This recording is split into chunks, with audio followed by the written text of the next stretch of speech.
পিছনে আমরা বহুত আগে দেখেছি যে আ বেগুনের গাছ, পুঁইশাকের গাছ, বিভিন্ন গাছ। I hope নতুন যে কোচ এসেছেন সে এটলিস্ট সবজি চাষ করবেন না। সে ঘাসেরই চাষ করবেন। যে ভালো উইকেট পাইছি আজকে আমি ব্যাটিং করবো। সাইড উইকেটে ব্যাটিং যখন করি ইনডোরের পাশে। আমি মাঠে গিয়ে ব্যাটিং করি। আমি ডিফেন্স দিতে আমার জন্য চ্যালেঞ্জিং লাগবে। আমি যদি কখনো এসে বলি গামিনী আমার একটা উইকেট লাগবে। না, এটা তো ন্যাশনাল প্লেয়ারদের জন্য। তাহলে আমি কি ভাই? 95% 99% মাঠকর্মী বলবে যে গামিনী খারাপ।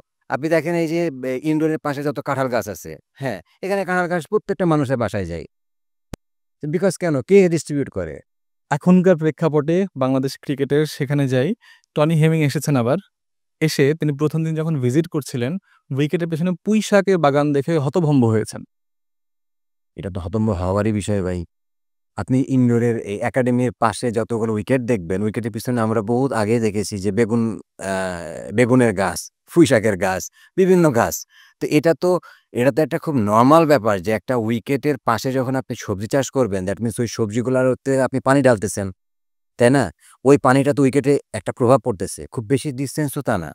তো আপনি উইকেটটাকে আপনি প্রিপেয়ার কিভাবে করবেন? এটা তো নরমাল ব্যাপার। তো এতদিন আমরা সবাই দেখেছি।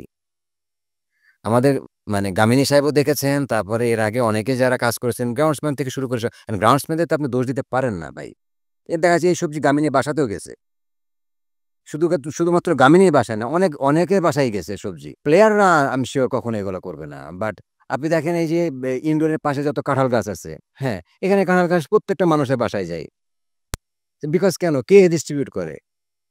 প্রত্যেকটা মানুষের বাসায় স্টাফ থেকে শুরু করে সবার বাসায় যায়। যাক, আমি বলতেছি না খারাপ। এটা ভালো জিনিস। বাট আমার প্রশ্ন হচ্ছে যে আপনি উইকেটের পাশে সবজি লাগাচ্ছেন। এই সবজিটা কি কারণে লাগাচ্ছেন? এটা এমনি হতে পারে different this is different. But আপনি ইনটেনশনালি তৈরি করতেছেন। চারিপাশ দিয়ে পেঁপে গাছ লাগাচ্ছেন, গাছ লাগাচ্ছেন, তাকে প্রতিনিয়ত পানি দিচ্ছেন, সার দিচ্ছেন। আপনি কিভাবে এক্সপেক্ট করেন যে উইকেটটা ভালো হবে? আপনি ওখানে কন্টিনিউয়াসলি পানি দিচ্ছেন, ওখানে প্রতিনিয়ত আপনি কীটনাশক প্রয়োগ করতেছেন। আপনি আপনার উইকেটও ভালো চিন্তা করতেছেন। এটা তো হইতে পারে না। এটা আমি as a trainer a curator না। তারপরেও তো আমি কোথাও দেখি নাই ভাই। তো এটা তো খুব স্বাভাবিক ব্যাপার যে গামিনী কিভাবে কাজ করেছে বা তার টিম কিভাবে কাজ করেছে। আই হোপ নতুন যে কোচ এসেছেন সে এটলিস্ট সবজি চাষ করবেন না। সে ঘাসেরই চাষ করবেন। কিউরেটর সে ঘাসেরই চাষ করবেন এবং যে ঘাসটা উইকেটে চাষ করলে মানে ভালো উইকেট হয় সেটাই করবেন। তাহলে কি ভাই বিষয়টা এরকম হচ্ছে যে গামিনী ডি সিলভা তার মূল কাজ যেটা উইকেট বানানো সেটা না করে সবজিতে পানি দেওয়া এই টাইপের কাজে বেশি ব্যস্ত থাকতেন। ওয়ালটন এখন দেশের সীমানা পেরিয়ে পৌঁছে গিয়েছে ৫০টিরও বেশি দেশে। ওয়ালটন ঘরে ঘরে বিশ্বজুড়ে। না, এটা আপনি বলতে এটা আবার রাইট না যে সে এটা করতেন। মানে জিনিসটা হচ্ছে যে আপনাকে আগে জানতে হবে যে গামিনী ডি সিলভা কি আসলেই একটা ক্রিকেটার ছিলেন? না আম্পায়ার ছিলেন। আমরা তো জানি তার ইন্টারন্যাশনাল প্রোফাইল সে আম্পায়ার। সো একটা আম্পায়ার হুট করে আমরা তারে ক্রিকেটার বানাই দিলাম। সে হয়তোবা শ্রীলঙ্কা ক্রিকেট বোর্ডে ১ বছর বা ২ বছর কাজ করছে। ওই এক্সপেরিয়েন্স ধরে আমরা নিয়ে এসে তাকে আমরা ক্রিকেটার বানাই দিলাম। হ্যাঁ, সে ক্রিকেটারটা বানালাম কতদিন ধরে?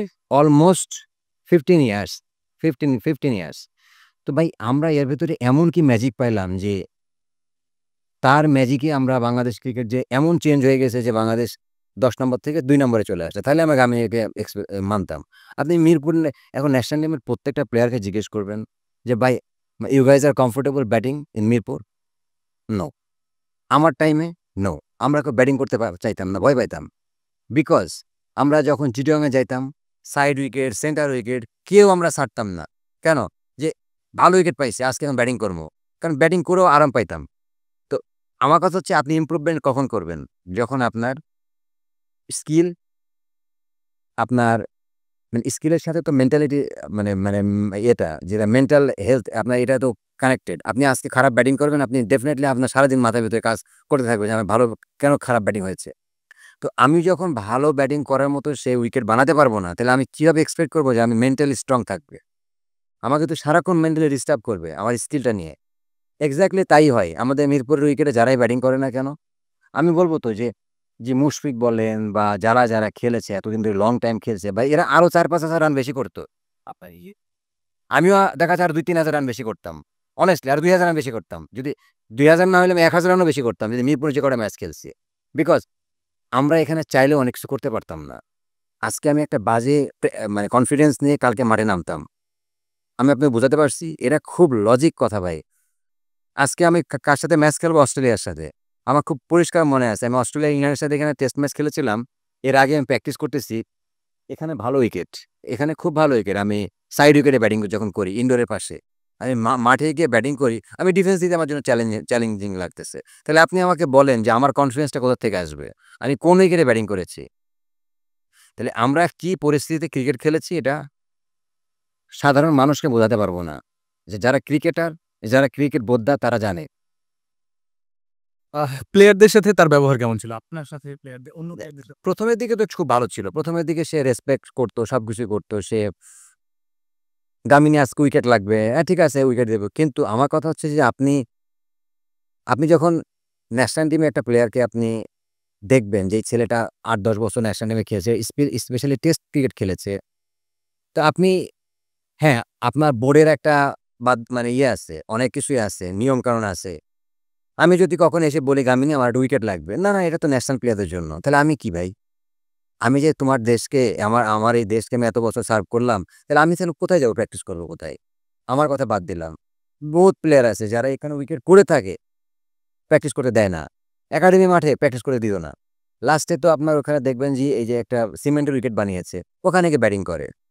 তো আমার কথা হচ্ছে যে ভাই আপনি এইভাবে তো তাকে বলতে পারেন না। আপনি বলতে পারেন একটু আমি তোমাকে ট্রাই করতেছি বা আমি দেখতেছি তোমাদের জন্য। কারণ আমাদের কারণেই কিন্তু সে আজকে এখানে বাংলাদেশ ক্রিকেটের জন্য। তো বাংলাদেশ ক্রিকেটের স্টেক হোল্ডার কারা? প্লেয়াররা। আজকে প্লেয়ারই যদি না থাকে ক্রিকেট বোর্ড থাকবে? এত প্রেসিডেন্ট বলেন, এত ডিরেক্টর বলেন থাকবে?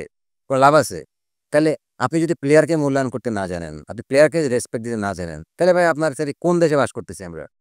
মাঠকর্মীদের সাথে কখনো তার ব্যবহার দেখেছেন? ভাই 95% 99% মাঠকর্মী বলবে যে গামিনী খারাপ। আমি না। সবাই বিরক্ত। কারণ মানুষের সাথে যখন কথা বলে, একটা মানুষকে আপনি রেসপেক্ট দিয়ে কথা না বললে, সেটা গরিব মানুষ হোক, ছোট লেভেলের হোক, যেই হোক, আপনি তাকে তো সম্মানটা দিবেন। এটা তো আপনার পয়সা লাগে না।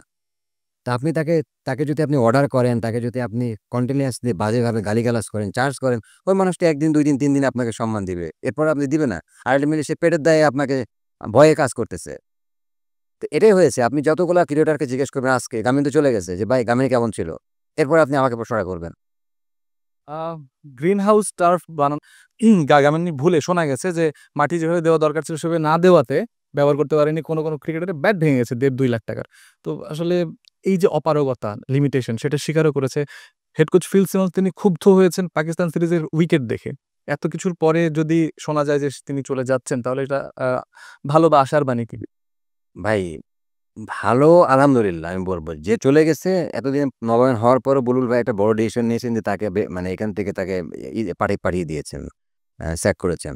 সবথেকে বড় জিনিস কি জানেন? গ্রিন হাউস টার্ফটা যখন বানাইলো আমাদের, আমি তখন একদিন এসে জিজ্ঞেস করছিলাম। আমি তো মিরপুরে এত আগে আসতাম না। একদিন জিজ্ঞেস করছি, "ভাই এটা কি হচ্ছে?" তাই গ্রিন হাউস টার্ফ হচ্ছে। এটা কি হবে? এরা নিউজিল্যান্ডে সবসময় বৃষ্টির ভেতরে প্র্যাকটিস হয়, এখানে আমাদের প্র্যাকটিস হবে। আচ্ছা। তো তাহলে এটা কি ইনডোর নাকি? বলে, "না, এটা উইকেট থাকবে।" আমার কাছে তখনই খুব অবাক লাগছে। যে আমাদের দেশে একটা ঠিকমতো ইনডোর নাই ভাই। একটা প্রপার ইনডোর নাই। যে আমাদের যে ইনডোরটা আছে এটা আপনি পৃথিবীর যেকোনো দেশের একটা স্কুল ক্রিকেটে যাবেন এর থেকে ভালো ইনডোর আছে। এর থেকে বড় ইনডোর এবং অনেক বেশি মানে উইকেটের ইনডোর আছে। হ্যাঁ, নেটসের ইনডোর আছে। তো তাহলে এটা আমাদের ন্যাশনাল ইনডোর। তাহলে আমরা কি গ্রিন হাউস টার্ফটা যে বানাইলাম এত টাকা খরচ করে, ভাই আমরা পারতাম না এখানে একটা ফুল ন্যাশনাল টিমের ওমেন্স, মেন্স যতগুলা টিম আছে এদের জন্য পুরাটাই আমরা ইনডোর করে দিতে এবং মানে first floor, second floor indoor করতে। আপনি বুঝতেছেন মানে কি হইতো? বিদেশ পুরা বিদেশে যে আমি নিচে ব্যাটিং করবে হচ্ছে একটা টিম, উপরে আরেকটা টিম প্র্যাকটিস করবে।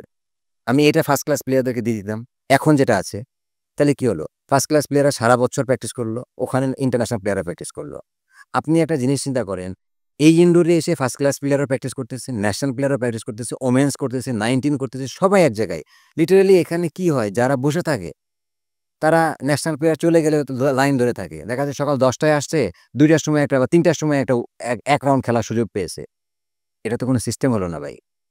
আমার কথা হচ্ছে যে ভাই আপনি গ্রিন হাউস বানালেন উইকেটের কারণে। উইকেটে তো ব্যাটিং করে না। আপনি গ্রিন হাউসের পাশ দিয়ে পুরা লম্বা করে উইকেট বানান না। আপনি ব্যাঙ্গালোরে গিয়ে দেখেন। যেগুলা পুরা ওদের স্টেডিয়ামের পাশ দিয়ে সব চারিদিক দিয়ে ইনডোর করা আছে। এটা সব জায়গায় আছে। যে ইনডোর গুলা অলওয়েজ রেডি। আমরা কিন্তু করি না। আমরা সাইডে ২টা উইকেট বানায় রাখি। আর বাকিগুলাকে আমরা সারা বছর পরিচর্যা করি। কি কারণে? এখানে কিছু একটা হবে। কি হবে? ইন্টারন্যাশনাল যখন টিম আসবে তখন তারা প্র্যাকটিস করবে। তাহলে ভাই আপনি ইন্টারন্যাশনাল টিমের জন্য প্র্যাকটিস করতে উইকেট বানাচ্ছেন। আপনি দেশের যারা ক্রিকেটার আছে তাদেরকে আপনি দিচ্ছেন না। তাহলে তারা কি করবে?